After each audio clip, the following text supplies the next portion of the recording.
Hi hello வணக்கம் to Maitra vlogs. Subscribe to my channel. இன்றைக்கி நம்ம அவளோட எதிர்பார்த்த எபிசோடு சிறகடிக்க ஆசையில் நடக்க ஆரம்பிச்சிருச்சு. முத்துக்கு உண்மை தெரிஞ்சு முத்து எல்லார்கிட்டேயும் வீட்டில் சொல்கிறான். என்னடா முத்து, என்னடா இது அப்படின்னு சொல்லி கேட்கும்போது, அப்பா 2 வருஷமாக ஒருத்தவங்க மறைச்சி வச்சிருந்த உண்மை இன்றைக்கி வெளியில் வந்துருச்சுப்பா. என்ன கல்யாணி ஓகேவா அப்படின்னு. என்னம்மா இவன் வந்தவொடனே ரோகிணியை கல்யாணின்னு கூப்பிட்றான் அப்படின்னு சொல்லிட்டு கேட்குறான். அதானே அவங்க பேர். இது மட்டும் இல்லைப்பா, அவங்களுக்கு கல்யாணம் ஆயிடுச்சு. அது மட்டும் இல்லை, கிறிஷு அது அவங்க பையன்தான் அப்படின்னு சொல்லிட்டு போட்டு உடைக்கிறாங்க. உடனே மீனாவுக்கு என்ன இது, இவருக்கு எப்படி தெரிஞ்சிச்சு உண்மை அப்படின்னு சொல்லிட்டு பார்க்குறாங்க. உடனே அவங்க ரோகிணியுடைய மாமியார் எழுந்து, என்ன இது, என்னடா நீ இப்படி சொல்கிற ரோகிணி, என்ன இதெல்லாம், அது ரோகிணி கிடையாதும்மா, கல்யாணின்னு கூப்பிட்டுங்க அப்படின்னு சொல்கிறான். அம்மா என் ஒய்ஃபை எப்படி சொல்கிறான் பாருமா, டே அது உன் ஒய்ஃப் இல்லை, உனக்கு ஒய்ஃப் வரதுக்கு முன்னாடி இன்னொருத்தவங்களுக்கு ஒய்ஃப்டா அது அப்படின்னு சொல்கிறான்.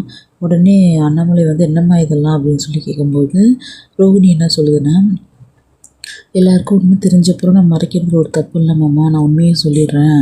கிருஷி என் பையன்தான், உடனே ரோகிணியோட அத்தை அடிக்க போகிறாங்க. அடிக்க போனோடனே, இருங்க அத்தை, அவன் என் பையன்தான், ஆனால் எனக்கு பிறந்த பையன் இல்லைன்னு சொல்லிட்டு புது ரீலை சுற்ற ஆரம்பிக்குது. ஏன்னா கல்யாணி நானும் ட்வின்ஸு அப்படின்னு சொல்லிட்டு எல்லாம் மூத்து பார்க்குறாங்க. சின்ன பிள்ளையாக இருக்கும்போதே கல்யாணியை தத்து கொடுத்துட்டாங்க. எனக்கு அவளுக்கு கல்யாணம் ஆனதுக்கப்புறம் ரொம்ப வருஷம் கழிச்சு தான் நானே அவளை பார்த்தேன். கிறிஷ் அவளுடைய பையன்தான், அது அவளுக்கு தெரியாது. கிறிஷுக்கு அவளுடைய பையன்தான் தெரிஞ்சிச்சுன்னா என்கிட்ட விட்டுருவா. அதனால தான் நான் நம்ம வீட்டில் யாருக்கும் சொல்லாமல் நான் வச்சிட்ருக்கேன் அப்படின்னு சொல்லி புதுரியில் சுத்தம்னு சொல்லிட்டு இது எல்லாத்தையும் முத்துன்னு பாரில் உட்காந்து நினச்சி பார்க்குறான். நினச்சி பார்த்துட்டு இது வேறு மாதிரி நம்ம டீல் பண்ணணும் அப்படின்னு சொல்லிட்டு இது பண்ணுவான். வீட்டுக்கு போகிறதுக்கு முன்னாடி எல்லாருக்கும் ஃபோன் பண்ணி, மீனா, நம்ம பார்லர் அம்மா, சமையல்கார அம்மா எல்லாரையும் ஃபோன் பண்ணி மனோஜ் எல்லாரையும் வீட்டுக்கு வர சொல்லிவிடுவான்.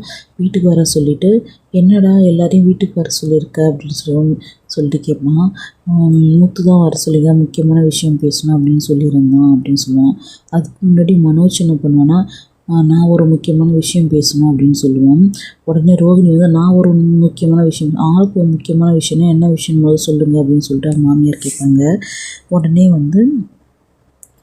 நம்ம மனோஜ் சொல்லுவான், இது மாதிரி கிறிஷ் இருக்கான்லாமா, அதுக்கு முத்து ஒத்துப்பாரான்னு தெரியல, ஃபஸ்ட்டு விஷயத்த சொல்லுடா அப்படின்னு கேட்பாங்க. கிறிஷு வெளிநாட்டில் இருக்க ஒருத்தவங்க லண்டனில் தத்து கொடுக்க சொல்லியிருக்காங்க. நல்ல விஷயம் தான்டா அப்படின்னு.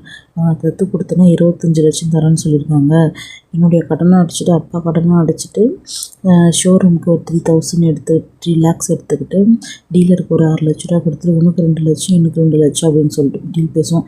என்னது, அவனுக்கு போய் 25 லட்சம் தராங்களா அப்படின்னு சொல்லிட்டு கேட்கும். உடனே மீனாவுக்கு கோவம் வரும். குழந்தைய வச்சு தான் உன் கடனை அடைப்பீங்களா அப்படின்னு சொல்லிட்டு மீனாவுக்கு கோவம் வரும். இந்த டைம் பார்த்தா முத்துவும் வீட்டுக்கு வந்துடும். வீட்டுக்கு வந்த உடனே, இருடா மனோஜ், நீ தத்துவ அப்புறம் கொடுப்பேன், நான் சொல்கிறத ஃபஸ்ட்டு கேளு, என்ன கல்யாணி சொல்லிவிட்டு இது மாதிரி அவளுக்கு கல்யாணம் ஆகிடுச்சு, ஒரு குழந்த இருக்குது, வீட்டுக்காரன் இறந்துட்டா அப்படின்னு சொல்லிட்டு பேசுவான். இவ்வளோ பெரிய பூகம்பம், எதுக்குடா ஜன்னல்லாம் சாத்துற, இந்த விஷயம் முடிகிற வரைக்கும் வெளியிலேருந்து யாரும் உள்ளே வரக்கூடாது, உள்ளேருந்து யாரும் வெளியில் போகக்கூடாது. ரோகிணிக்கு ஏற்கனவே கல்யாணம் ஆகிடுச்சு. அதுவும் இல்லாமல் இவங்க பேர் ரோகிணி கிடையாது, கல்யாணி தான் இவங்க பேர். இவங்க ஃபஸ்ட் ஹஸ்பண்ட் இறந்துட்டாங்க, கிறிஷு தான் அவங்க பையன்.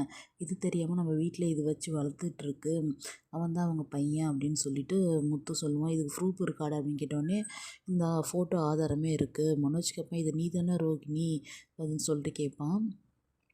முத்துவும் நடந்ததெல்லாம் சொல்ல போகிறான். இதுக்கப்புறம் என்ன நடக்க போகுதுன்னு தெரியல. ரோகிணி வெளியில் போவாங்களா, இல்லை கிறிஷோட சேர்ந்து போவாங்களா, கிறிஷ் அவங்க வீட்டில் வச்சு வளர்ப்பாங்களா, என்னதான் வர அடுத்த எபிசோடில் பார்ப்போம்.